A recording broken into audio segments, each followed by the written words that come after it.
Sunday. I'm not sure why I'm writing this down on paper and not on my computer. I guess I've just noticed some odd things. It's not that I don't trust the computer, I just need to organize my thoughts. I need to get down all the details somewhere objective, somewhere I know that what I write can't be deleted or changed. Not that that's happened, it's just everything blurs together here, and the fog of memory lends a strange cast of things. I'm starting to feel cramped in this small apartment. Maybe that's the problem. I just had to go and choose the cheapest apartment, the only one in the basement. The lack of windows down here makes day and night seem to slip by seamlessly. I haven't been out in a few days because I've been working on this programming project so intensively. I suppose I just wanted to get it done. Hours of sitting and staring at a monitor can make anyone feel strange, I know. But I don't think that's it. I'm not sure when I first started to feel like something was odd. I can't even define what it is. Maybe I just haven't talked to anyone in a while. That's the first thing that crept up on me. Everyone I normally talk to online while I program has been idle, or they've simply not logged on at all. My instant messages go unanswered. The last email I got from anybody was a friend saying he'd talk to me when he got back from the store. And that was yesterday. I'd called my cell phone, but reception's terrible down here. Yeah, that's it. I just need to call someone. I'm going to go outside. Well, that didn't work so well. As the tingle of fear fades, I'm feeling a little ridiculous for being scared at all. I looked in the mirror before I went out, but I didn't shave the 2-day stubble I've grown. I figured I was just going out for a quick cell phone call. I did change my shirt, though, because it was lunchtime, and I guessed that I'd run into at least one person I knew. That didn't end up happening. I wish it did. When I went out, I opened the door to my small apartment slowly. A small feeling of apprehension had somehow already lodged itself in me for some indefinable reason. I chalked it up to having not spoken to anyone but myself for a day or two. I peered down the dingy gray hallway, made dingier by the fact that it was a basement hallway. On one end, a large metal door led to the building's furnace room. It was locked, of course. 2 dreary soda machines stood by it. I bought a soda from one the first day I moved in, but it had a 2-year-old expiration date. I'm fairly sure nobody knows those machines are even down here, or my cheap landlady just doesn't care to get them restocked. I closed my door softly and walked the other direction, taking care not to make a sound. I have no idea why I chose to do that, but it was fun giving in to the strange impulse not to break the droning hum of the soda machines, at least for the moment. I got to the stairwell and took the stairs up to the building's front door. I looked through the heavy door's small square window and received quite the shock. It was definitely not lunchtime. City gloom hung over the dark street outside, and the traffic lights at the intersection in the distance blinked yellow. Dim clouds, purple and black from the glow of the city, hung overhead. Nothing moved, save the few sidewalk trees that shifted in the wind. I remember shivering, though I wasn't cold. Maybe it was the wind outside. I could vaguely hear it through the heavy metal door, and I knew it was that unique kind of late-night wind, the kind that was constant, cold, and quiet, save for the rhythmic music it made as it passed through countless unseen tree leaves. I decided not to go outside. Instead, I lifted my cell phone to the door's little window and checked the signal meter. The bars filled up the meter, and I smiled. Time to hear someone else's voice, I remember thinking, relieved. It was such a strange thing to be afraid of nothing. I shook my head, laughing at myself silently. I hit speed dial for my best friend Amy's number and held the phone up to my ear. It rang once, but then it stopped. Nothing happened. I listened to silence for a good 20 seconds, then hung up. I frowned and looked at the signal meter again. Still full. I went to dial her number again, but then my phone rang in my hand, startling me. I put it up to my ear. "Hello?" I asked, immediately fighting down a small shock at hearing the first spoken voice in days, even if it was my own. I had gotten used to the droning hum of the building's inner workings, my computer, and the soda machines in the hallway. There was no response to my greeting at first, but then, finally, a voice came. "Hey," said a clear male voice, obviously of college age, like me. "Who's this?" "John," I replied, confused. "Oh, sorry. Wrong number," he replied, then hung up. I lowered the phone slowly and leaned against the thick brick wall of the stairwell. That was strange. I looked at my received calls list, but the number was unfamiliar. Before I could think on it further, the phone rang loudly, shocking me yet again. This time, I looked at the caller before I answered. It was another unfamiliar number. This time I held the phone back up to my ear, but said nothing. I heard nothing but the general background noise of a phone. Then a familiar voice broke my tension. "John?" was a single word in Amy's voice. I breathed a sigh of relief. "Hey, it's you," I replied. "Who else could it be?" she responded. "Oh, the number. I'm at a party on 7th Street, and my phone died just as you called me. This is someone else's phone, obviously." "Oh, okay," I said. "Where are you?" she asked. My eyes glanced over the drab, whitewashed cylinder block walls and the heavy metal door with its small window. "At my building," I sighed. "Just feeling cooped up. Didn't realize it was so late." "You should come here," she said, laughing. "Nah, I don't feel like looking for some strange place by myself in the middle of the night," I said, looking out the window at the silent, windy street that secretly scared me just a tiny bit. "I think I'm just going to keep working or go to bed." "Nonsense," she replied. "I can come get you.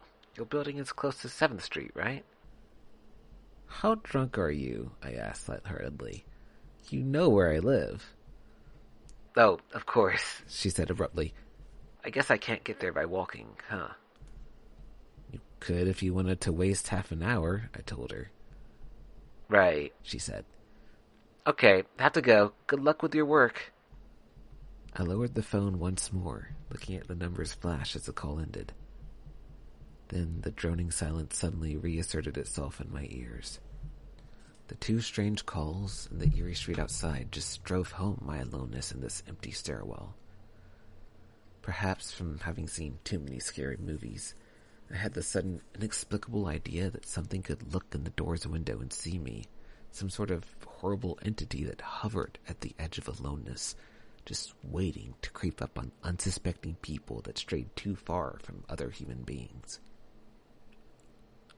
I knew the fear was irrational, but nobody else was around, so I jumped down the stairs, ran down the hallway into my room, and closed the door as swiftly as I could while still staying silent.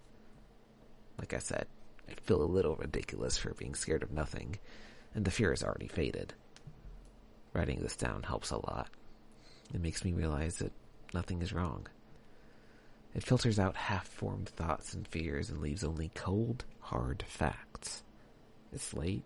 I got a call from a wrong number, and Amy's phone died, so she called me back from another number. Nothing strange is happening.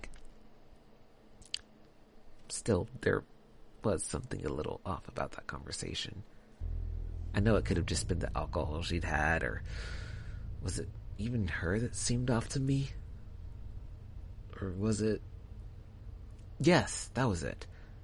I didn't realize it until this moment, writing these things down. I knew writing things down would help. She said she was at a party, but I only heard silence in the background. Of course, that doesn't mean anything in particular, as she could have just gone outside to make the call. No, that couldn't be it either. I didn't hear the wind. I need to see if the wind is still blowing. Monday. I forgot to finish writing last night. I'm not sure what I expected to see when I ran up the stairwell and looked out the heavy metal door's window. I'm feeling ridiculous. Last night's fear seems hazy and unreasonable to me now. I can't wait to go out into the sunlight. I'm gonna check my email, shave, shower, and finally get out of here. Wait, I think I heard something. It was thunder. That whole sunlight and fresh air thing didn't happen. I went out into the stairwell and up the stairs, only to find disappointment. The heavy metal door's little window showed only flowing water as torrential rain slammed against it. Only a very dim, gloomy light filtered in through the rain, but at least I knew it was daytime, even if it was a gray, sickly, wet day. I tried looking out the window and waiting for lightning to illuminate the gloom, but the rain was too heavy, and I couldn't make out anything more than vague, weird shapes moving at odd angles and the waves washing down on the window. Disappointed, I turned around, but I didn't want to go back to my room. Instead, I wandered further up the stairs, past the first floor and the second. The stairs ended at the third floor, the highest floor in the building. I looked through the glass that ran up the outer wall of the stairwell, but it was that warped, thick kind that scatters the light. Not that there was much to see through the rain to begin with.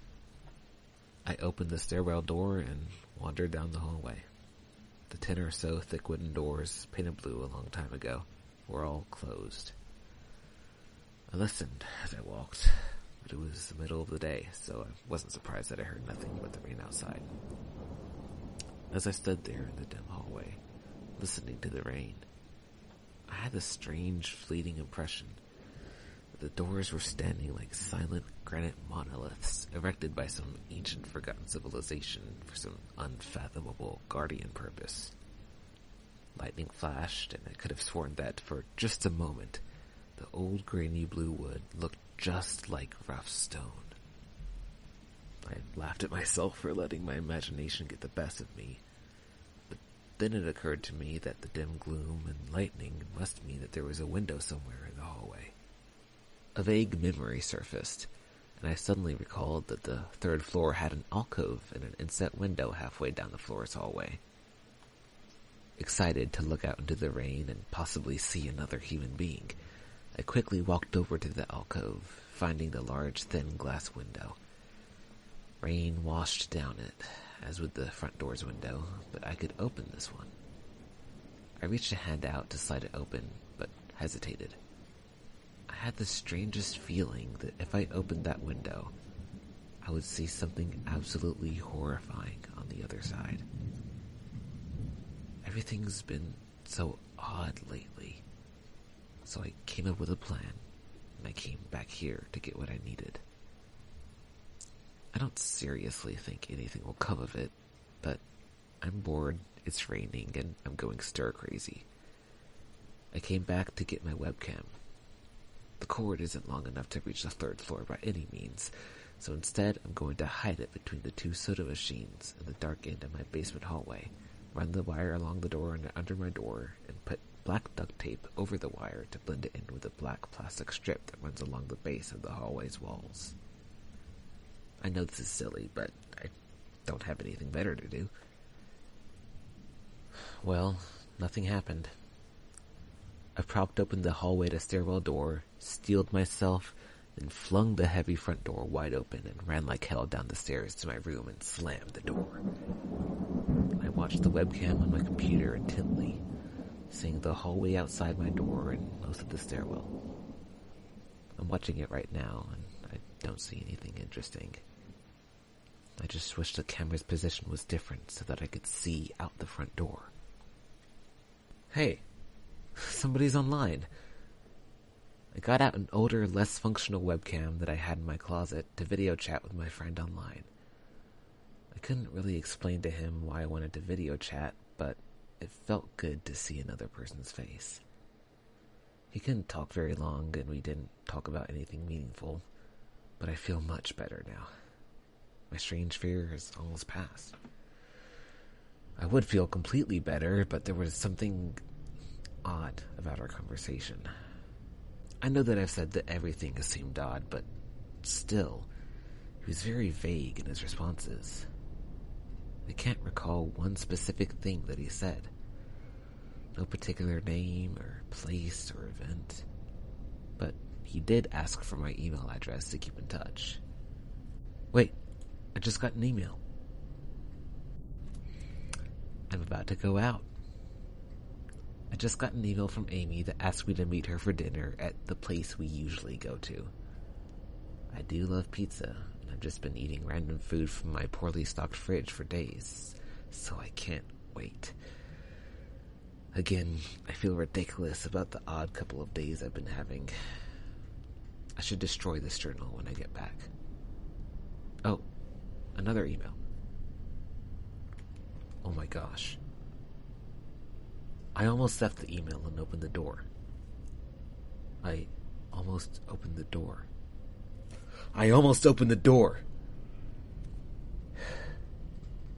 I read the email first. It was from a friend I hadn't heard from in a long time, and it was sent to a huge number of emails that must have been every person he had saved in this address list. It had no subject, and it said, simply, "Seen with your own eyes. Don't trust them, they." What is that supposed to mean? The words shock me, and I keep going over and over them. Is it a desperate email sent just as something happened? The words are obviously cut off without finishing. On any other day, I would have dismissed this as spam from a computer virus or something, but the words, "Seen with your own eyes." I can't help but read over this journal and think back on the last few days and realize that I have not seen another person with my own eyes or talked to another person face to face. The webcam conversation with my friend was so strange, so vague, so eerie, now that I think about it. Was it eerie? Or is the fear clouding my memory? My mind toys with the progression of events I've written here, pointing out that I have not been presented with one single fact that I did not specifically give out unsuspectingly. The random wrong number that got my name and the subsequent strange return call from Amy, the friend that asked for my email address. I messaged him first when I saw him online. And then I got my first email a few minutes after that conversation. Oh my gosh. That phone call with Amy. I said over the phone, I said that I was within half an hour's walk of 7th Street. They know I'm near there. What if they're trying to find me? Where is everyone else? Why haven't I seen or heard anyone else in days? No, this is crazy. This is absolutely crazy. I need to calm down. This madness needs to end. I don't know what to think. I ran about my apartment furiously, holding my cell phone up to every corner to see if it got a signal through the heavy walls. Finally, in the tiny bathroom, near one ceiling corner, I got a single bar. Holding my phone there, I sent a text message to every number in my list. Not wanting to betray anything about my unfounded fears, I simply sent, "You seen anyone face to face lately?" At that point, I just wanted any reply back. I didn't care what the reply was or if I embarrassed myself. I tried to call someone a few times, but I couldn't get my head up high enough, and if I brought my cell phone down even an inch, it lost signal. Then I remembered the computer and rushed over to it, instant messaging everyone online. Most were idle or away from their computer. Nobody responded. My messages grew more frantic, and I started telling people where I was and to stop by in person for a host of barely passable reasons. I didn't care about anything by that point. I just needed to see another person. I also tore apart my apartment looking for something that I might have missed. Some way to contact another human being without opening the door. I know it's crazy. I know it's unfounded, but what if? What if? I just need to be sure. I taped the phone to the ceiling just in case. Tuesday. The phone rang. Exhausted from last night's rampage, I must have fallen asleep. I woke up to the phone ringing and ran into the bathroom, stood on the toilet, and flipped open the phone taped to the ceiling. It was Amy, and I feel so much better. She was really worried about me, and apparently had been trying to contact me since the last time I talked to her. She's coming over now, and yes, she knows where I am without me telling her. I feel so embarrassed. I'm definitely throwing this journal away before anyone sees it. I don't even know why I'm writing in it now. Maybe it's just because it's the only communication I've had at all since God knows when. I look like hell too. I looked in the mirror before I came back in here. My eyes are sunken, my stubble is thicker, and I just look generally unhealthy. My apartment is trashed, but I'm not going to clean it up. I think I need someone else to see what I've been through. These past few days have not been normal. I'm not one to imagine things. I know I have been the victim of extreme probability. I probably missed seeing another person a dozen times. I just happened to go out when it was late at night or the middle of the day when everyone was gone. Everything's perfectly fine. I know this now. Plus, I found something in the closet last night that has helped me tremendously. A television. I set it up just before I wrote this, and it's on in the background. Television has always been an escape for me, and it reminds me that there is a world beyond these dingy brick walls. I'm glad Amy's the only one that responded to me after last night's frantic pestering of everyone I could contact. She's been my best friend for years. She doesn't know it, but I count the day that I met her among one of the few moments of true happiness in my life. I remember that warm summer day fondly. It seems a different reality from this dark, rainy, lonely place. I feel like I spent days sitting in that playground, much too old to play, just talking with her and hanging around, doing nothing at all. I still feel like I can go back to that moment sometimes, and it reminds me that this dang place is not all that there is. Finally, a knock at the door. I thought it was odd that I couldn't see her through the camera I had between the two soda machines.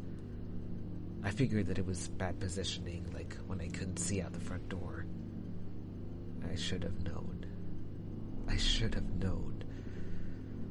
After the knock, I yelled through the door jokingly that I had a camera between the soda machines, because I was embarrassed myself that I had taken this paranoia so far. After I did that, I saw her image walk over to the camera and look down at it. She smiled and waved. "Hey," she said to the camera brightly, giving it a wry look. "It's weird, I know," I said into the mic attached to my computer. "I've had a weird few days." "Must have," she replied. "Open the door, John." I hesitated. How could I be sure? "Hey, humor me a second here," I told her through the mic. "Tell me one thing about us. Just prove to me you're you." She gave the camera a weird look. Alright," she said slowly, thinking. "We met randomly at a playground when we were both way too old to be there?" I sighed deeply as reality returned and fear faded. Gosh, I'd been so ridiculous. Of course it was Amy. That day wasn't anywhere in the world except in my memory. I never even mentioned it to anyone, not out of embarrassment, but out of a strange secret nostalgia and a longing for those days to return. If there was some unknown force at work trying to trick me, as I feared, there was no way they could know about that day. "Alright, I'll explain everything," I told her. "Be right there." I ran to my small bathroom and fixed my hair as best I could. I looked like hell, but she would understand. Snickering at my own unbelievable behavior and the mess I'd made of the place, I walked to the door. I put my hand on the doorknob and gave the mess one last look. So ridiculous, I thought. My eyes traced over the half-eaten food lying on the ground, the overflowing trash bin, and the bed I'd tipped to the side looking for God knows what. I almost turned to the door and opened it, but my eyes fell on one last thing. The old webcam, the one I used for that eerily vacant chat with my friend. Its silent black sphere lay haphazardly tossed to the side, its lens pointed at the table where the journal lay. An overwhelming terror took me as I realized that if something could see through that camera, it would have seen what I just wrote about that day. I asked her for any one thing about us, and she chose the only thing in the world that I thought they or it did not know. But it did. It did know. It could have been watching me this whole time. I didn't open the door. I screamed. I screamed in uncontrollable terror. I stomped on the old webcam on the floor. The door shook. The doorknob tried to turn, but I didn't hear Amy's voice through the door. Was the basement door made to keep out drafts too thick? Or was Amy not outside? What could have been trying to get in, if not her? What the hell is out there? I saw her on my computer through the camera outside. I heard her on the speakers through the camera outside. But was it real? How can I know? She's gone now. I screamed and shouted for help. I piled up everything in my apartment against the front door. Friday. At least I think that it's Friday. I broke everything electronic. I smashed my computer to pieces. Every single thing on there could have been accessed by network access, or worse, altered. I'm a programmer, I know. Every little piece of information I gave out since this started, my name, my email, my location, none of it came back from outside until I gave it out. I've been going over and over what I wrote. I've been pacing back and forth, alternating between stark terror and overpowering disbelief. Sometimes I'm absolutely certain some phantom entity is dead set on the simple goal of getting me to go outside. Back to the beginning, with the phone call from Amy, she was effectively asking me to open the door and go outside. I keep running through it in my head. One point of view says I've acted like a madman, and all of this is the extreme convergence of probability. Never going outside at the right times by pure luck, never seeing another person by pure chance, getting a random nonsense email from some computer virus at just the right time. The other point of view says the extreme convergence of probability is the reason that whatever's out there hasn't gotten me already. I keep thinking, I never opened the window on the 3rd floor. I never opened the front door until that incredibly stupid stunt with the hidden camera, after which I ran straight to my room and slammed the door. I haven't opened my own solid door since I flung open the front door of the building. Whatever's out there, if anything's out there, never made an appearance before I opened the front door. Maybe the reason it wasn't in the building already was that it was elsewhere, getting everyone else, and then it waited until I betrayed my existence by trying to call Amy, a call which didn't work, until it called me and asked me my name. Terror literally overwhelms me every time I try to fit the pieces of this nightmare together. That email, short, cut off, was it from someone trying to get the word out? Some friendly voice desperately trying to warn me before it came? Seen with my own eyes. Don't trust them. Exactly what I've been so suspicious of. It could have masterful control of all things electronic, practicing its insidious deception to trick me into coming outside. Why can't it get in? It knocked on the door. It must have some solid presence. The door! The image of those doors in the upper hallway as guardian monoliths flashes back in my mind every time I trace this path of thoughts. If there is some phantom entity trying to get me to go outside, maybe it can't get through doors. I keep thinking back over all the books I've read or movies I've seen, trying to generate some explanation for this. Doors have always been such an intense foci of human imagination, always seen as wards or portals of special importance. Or perhaps the door's just too thick? I know that I can bash through any of the doors in this building, let alone the heavy basement ones. Aside from that, the real question is, why does it even want me? If it just wanted to kill me, it could do it any number of ways, including just waiting until I starve to death. What if it doesn't want to kill me? What if it has some far more horrific fate in store for me? Gosh, what can I do to escape this nightmare? A knock on the door. I told the people on the other side of the door I need a minute to think and I'll come out. I'm really just writing this down so I can figure out what to do. At least this time I heard their voices. My paranoia, and yes, I recognize I'm being paranoid, has me thinking of all sorts of ways that their voices could be faked electronically. There could be nothing but speakers outside, simulating human voices. Did it really take them 3 days to come talk to me? Amy is supposedly out there, along with 2 policemen and a psychiatrist. Maybe it took them 3 days to think of what to say to me. The psychiatrist's claim could be pretty convincing if I decided to think this has all been a crazy misunderstanding and not some entity trying to trick me into opening the door. The psychiatrist had an older voice, authoritarian but still caring. I liked it. I'm desperate just to see someone with my own eyes. He said I have something called cyberpsychosis, and I'm just one of a nationwide epidemic of thousands of people having breakdowns triggered by a suggestive email that got through somehow. I swear he said got through somehow. I think he means spread throughout the country inexplicably, but I'm incredibly suspicious that the entity slipped up and revealed something. He said that I am part of a wave of emergent behavior, that a lot of other people are having the same problem with the same fears, even though we've never communicated.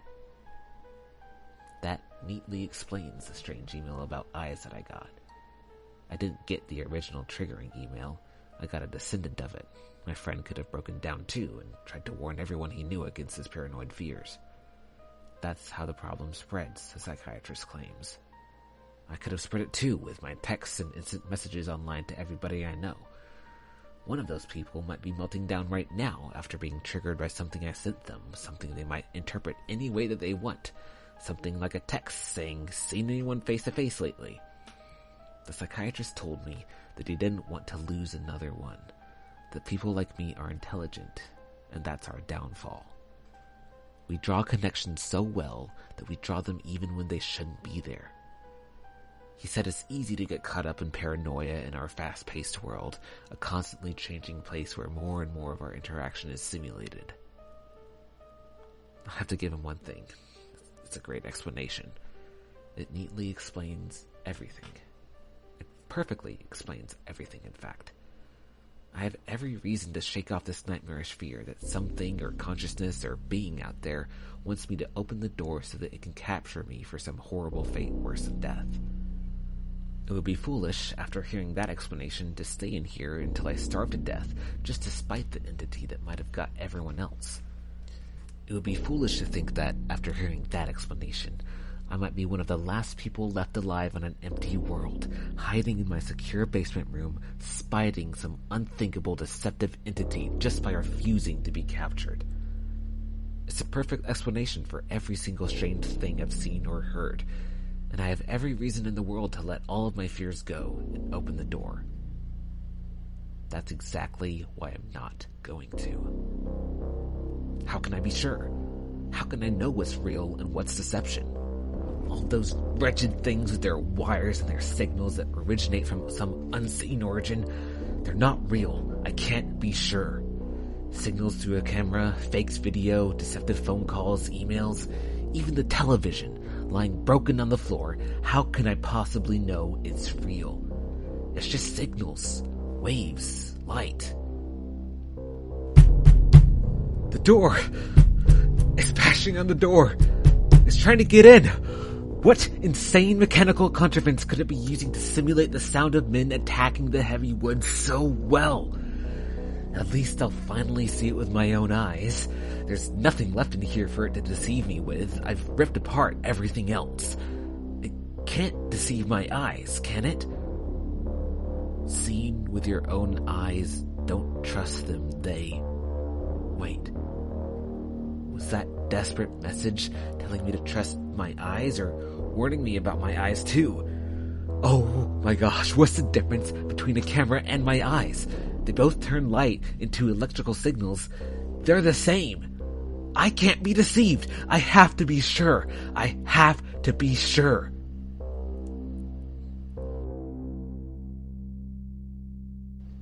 Date unknown. I calmly asked for a paper and pen, day in and day out, until it finally gave them to me. Not that it matters. What am I going to do? Poke my eyes out? The bandages feel like part of me now. The pain is gone. I figure this will be one of my last chances to write legibly, as without my sight to correct mistakes, my hands will slowly forget the motions involved. This is a sort of self-indulgence, this writing. It's a relic of another time, because I'm certain everyone left in the world is dead, or something far worse. I sit against the padded wall, day in and day out. The entity brings me food and water. It masks itself as a kind nurse, as an unsympathetic doctor. I think it knows that my hearing is sharpened considerably now that I live in my darkness. It fakes conversations in the hallways on the off chance that I might overhear. One of the nurses talks about having a baby soon. One of the doctors lost his wife in a car accident. None of it matters. None of it is real. None of it gets to me. Not like she does. That's the worst part. The part I almost can't handle. The thing comes to me, masquerading as Amy. Its recreation is perfect. It sounds exactly like Amy, feels exactly like her. It even produces a reasonable facsimile of tears that it makes me feel on its lifelike cheeks. When it first dragged me here, it told me all the things I wanted to hear.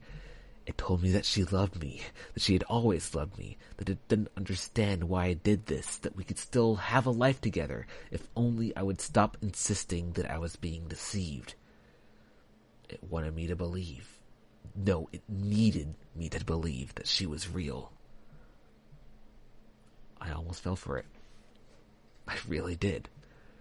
I doubted myself for the longest time. In the end, though, it was all too perfect, too flawless, and too real. The false Amy used to come every day, and then every week, and finally stopped coming altogether. But I don't think the entity will give up. I think the waiting game is just another one of its gambits. I will resist it for the rest of my life if I have to. I don't know what happened to the rest of the world, but I do know that this thing needs me to fall for its deceptions. If it needs that, then maybe, just maybe, I am a thorn in its agenda. Maybe Amy is still alive out there somewhere, kept alive only by my will to resist the deceiver. I hold on to that hope, rocking back and forth in my cell to pass the time. I will never give in.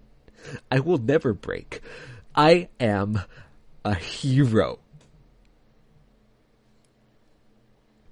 The doctor read the paper the patient had scribbled on.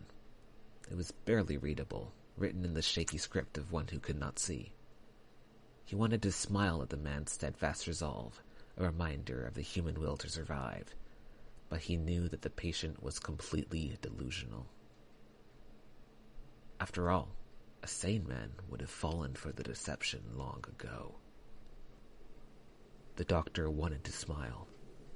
He wanted to whisper words of encouragement to the delusional man.